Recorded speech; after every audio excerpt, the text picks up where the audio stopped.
نحمده ونصلي ونسلم على رسوله الكريم اما بعد اعوذ باللہ من الشیطان الرجیم بسم اللہ الرحمن الرحیم لقد كان لكم في رسول الله اسوة حسنة وقال النبي صلی اللہ علیہ وسلم من صلى علی عند قبری سمعته ومن صلى علی نائیا ابلغته او کما قال علیہ الصلاۃ والسلام۔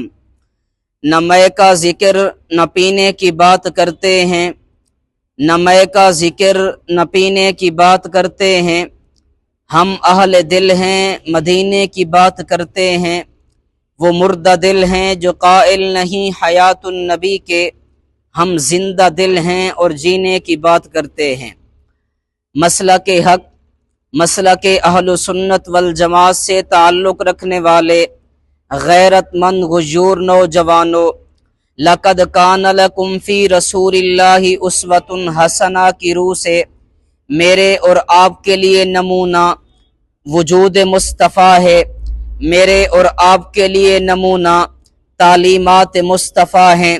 تعلیمات مصطفیٰ کیا ہے کہ تم رب کے قرآن کو بھی مانو، تم نبی کے فرمان کو بھی مانو، صحابہ اور فقہا کو بھی مانو۔ اس وجہ سے ہمارے لیے خدا کا قرآن بحجت، نبی کا فرمان بحجت، صحابہ اور فقہا بحجت۔ میری زندگی کے جس عقیدے کو دیکھو گے، کسی عقیدے پہ قرآن بولے گا، کسی عقیدے پہ نبی کا فرمان بولے گا، انہی عقائد کی ایک کڑی نبوت کے انتقال سے لے کر قیامت کی صبح تک نبوت کے بارے میں ہمارے عقائد کیا ہیں۔ میں نے کہا میرے عقیدے پہ مفسر بولے گا، کسی عقیدے پہ محدث بولے گا، کسی عقیدے پہ متکلم اور مجدد بولے گا۔ میرا عقیدہ حضور پہ دنیا پہ وفات آئی، حضرت فاطمہ کا فرمان موجود، ان ابی قد ماتا، حضرت ابو بکر صدیق کا فرمان موجود، ان محمدن قد ماتا، صحابہ کرام کے اقوال تدفین، حضور کا جنازہ پڑھنا درود کی صورت میں، ارے یہ نبی کی وفات کی دلیل ہے۔ میرا عقیدہ نبی کا جسم اطہر قبر میں محفوظ ہے، ابن ماجہ کی روایت موجود ہے، ان اللہ حرم علی الارض ان تاکل اجساد الانبیاء۔ علامہ سخاوی نے القول البدیع میں لکھا، ان جسدہ الشریف لا تاکلہ الارض۔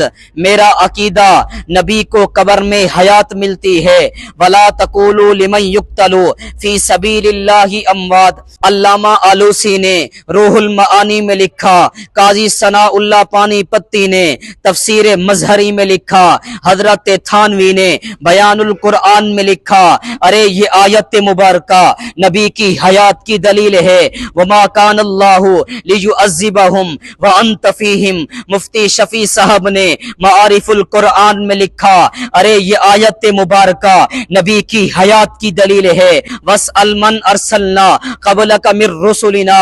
علامہ کشمیری نے مشکلات القرآن میں لکھا، ارے یہ آیت مبارکہ نبی کی حیات کی دلیل ہے۔ میرے کسی عقیدے پہ مفسر بولے گا، کسی عقیدے پہ محدث بولے گا، کسی عقیدے پہ متکلم اور مجدد بولے گا۔ مسند ابی یعلا کی روایت، الانبیاء احیاء فی قبورہم یصلون۔ انبیاء قبروں میں زندہ ہیں۔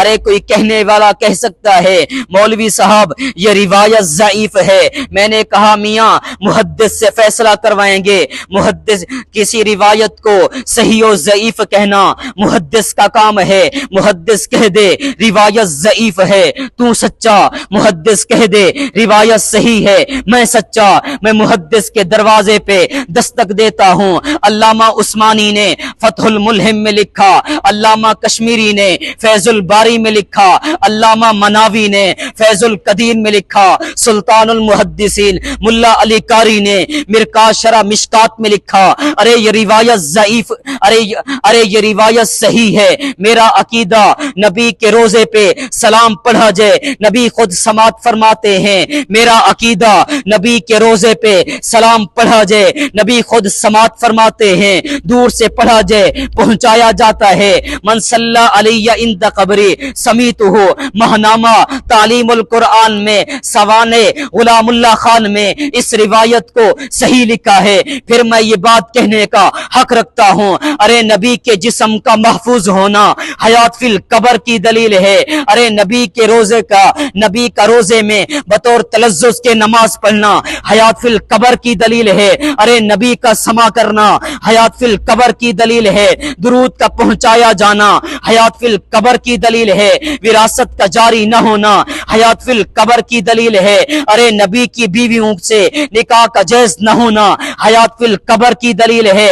مسئلہ استشفاء حیات فی القبر کی دلیل ہے۔ عرض اعمال کا عقیدہ حیات فی القبر کی دلیل ہے۔